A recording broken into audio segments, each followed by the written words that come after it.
Akhirnya yang dikhawatirkan publik terjadi. Pernyataan pimpinan KPK terkait kasus dugaan korupsi alih lahan Rumah Sakit Sumber Waras dinilai melukai semangat penegakan hukum berkeadilan.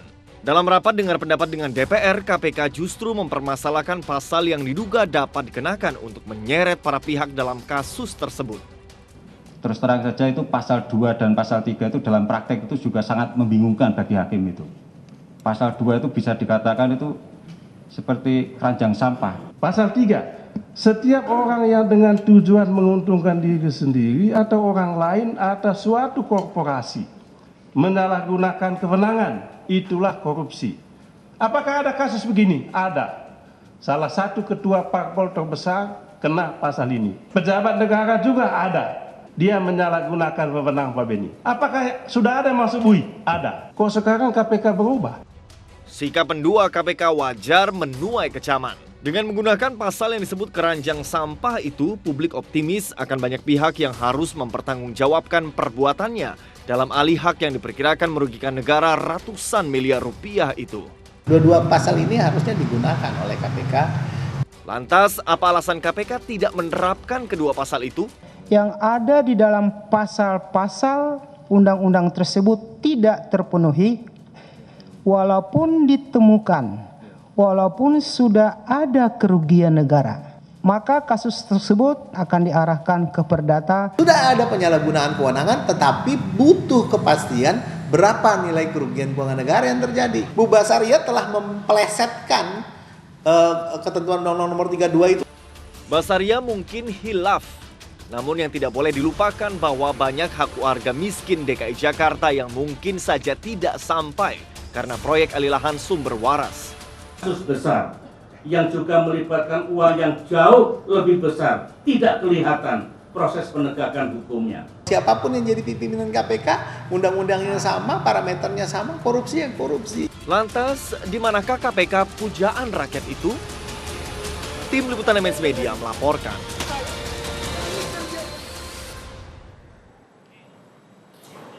Ya, mari kita bersama-sama untuk mengukur kinerja KPK. Itulah yang akan kita bahas pada malam hari ini. Karena jangan sampai KPK kehilangan konsistensinya untuk bisa mengungkap atau menyelesaikan begitu ya kasus-kasus korupsi besar yang ada di Indonesia. Sudah hadir 3 orang narasumber, tadi sudah saya perkenalkan ke hadapan Anda. Selamat malam Bapak-Bapak. Malam.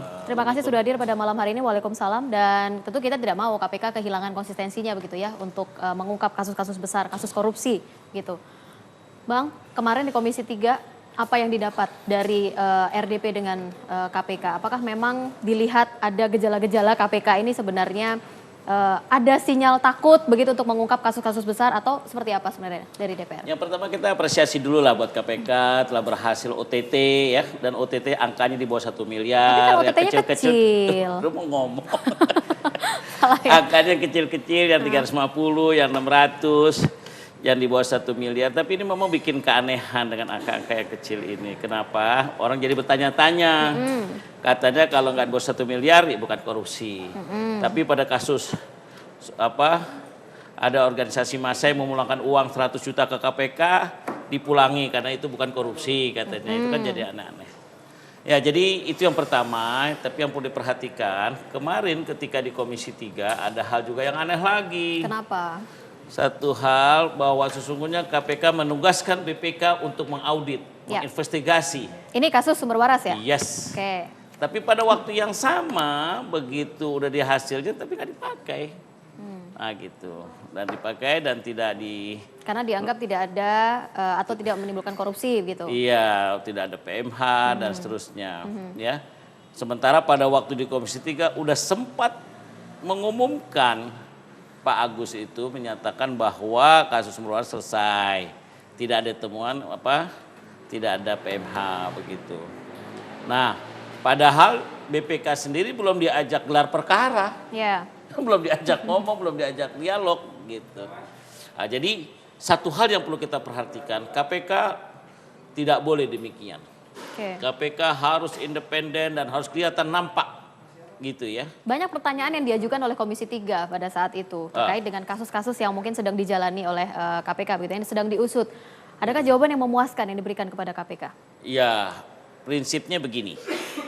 Karena kenapa bisa beberapa panjang waktunya ya, bisa ditunda lagi, itu berarti tidak memuaskan. Oh. Gitu. Kalau memuaskan biasanya rapat-rapat itu menjadi singkat, cepat, tak selesai. Tapi kalau bisa dipanjangi gitu, itu berarti ada satu hal yang masih perlu diperdalam. Oke.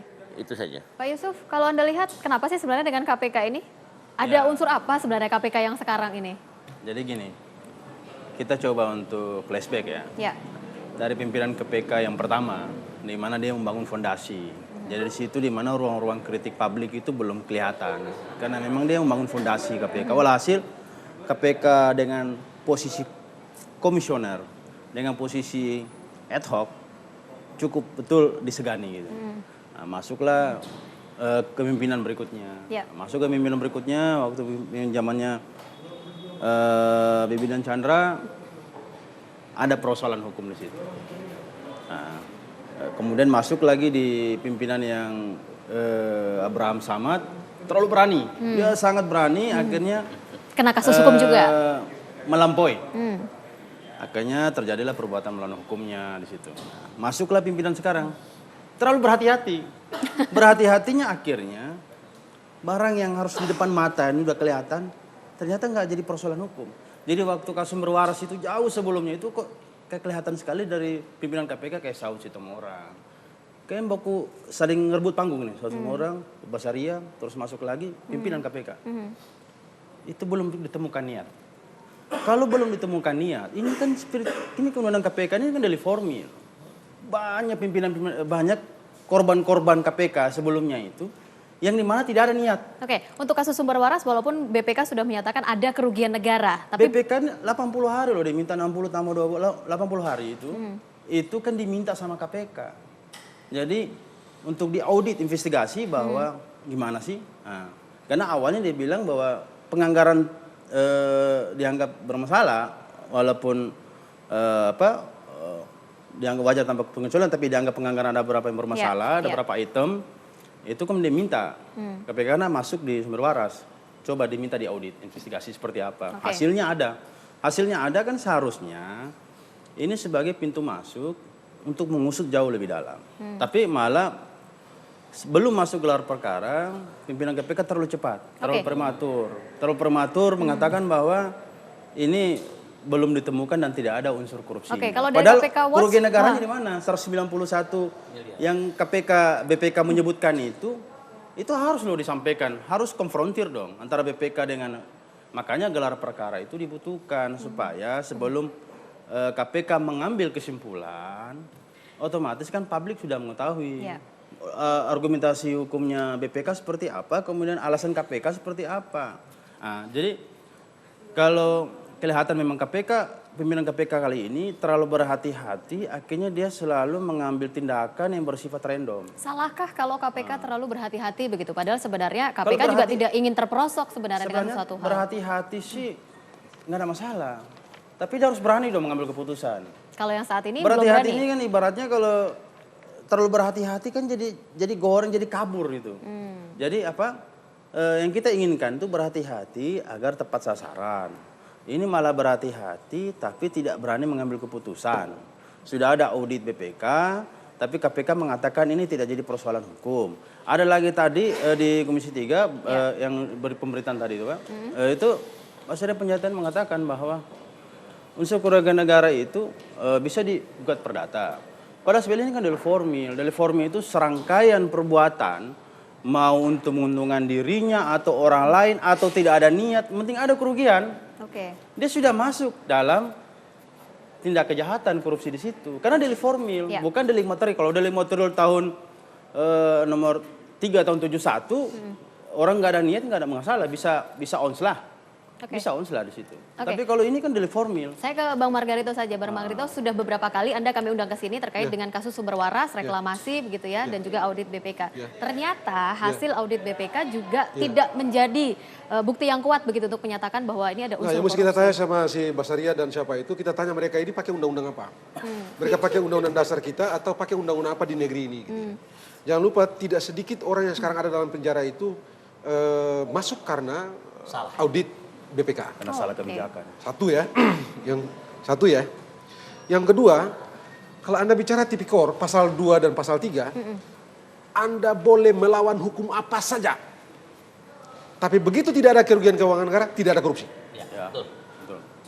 Begitulah hukumnya di negeri ini. Berdasarkan Undang-Undang nomor 371, 30 2001, 99, 20 2001. Anda boleh melanggar hukum apa saja di Republik ini, hukum administrasi ya. Karena tidak pernah ada pelanggaran hukum atau melawan hukum dalam tindak pidana korupsi itu yang bukan melawan hukum administrasi. Anda boleh saja melawan hukum administrasi apa saja. Sepanjang tidak ada tindak pidana korupsi, tidak ada korupsi. Begitu ya.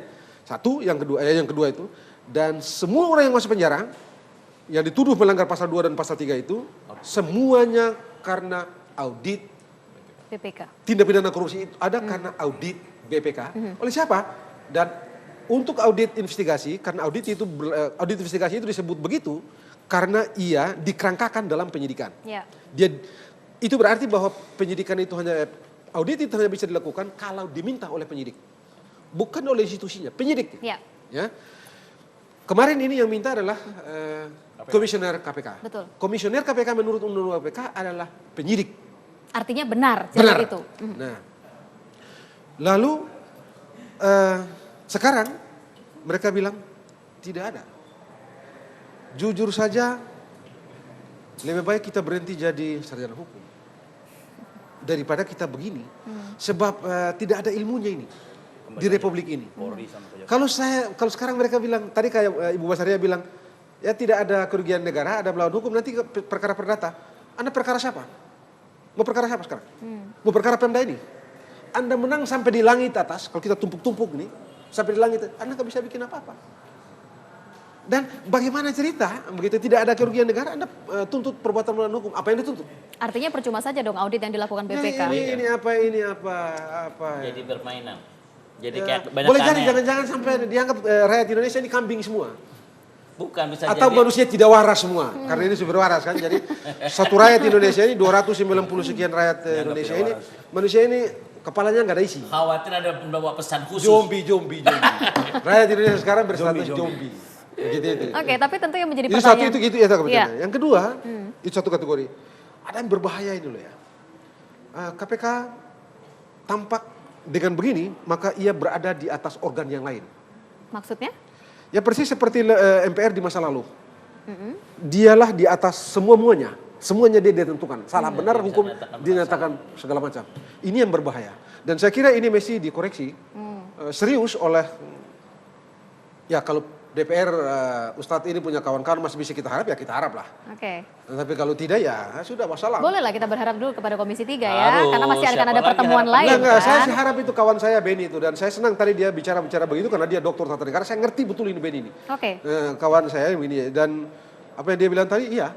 Dari perspektif tata negara RDP antara Komisi 3 dengan KPK banyak menjadi perbincangan publik karena banyak terkuak. Iya, cuma masalahnya sekarang ini kalau KPK tidak bikin terus mau apa? Oke, nanti kita lanjutkan kembali perbincangan ini pemirsa di Talk to News sesaat lagi. Jangan kemana-mana.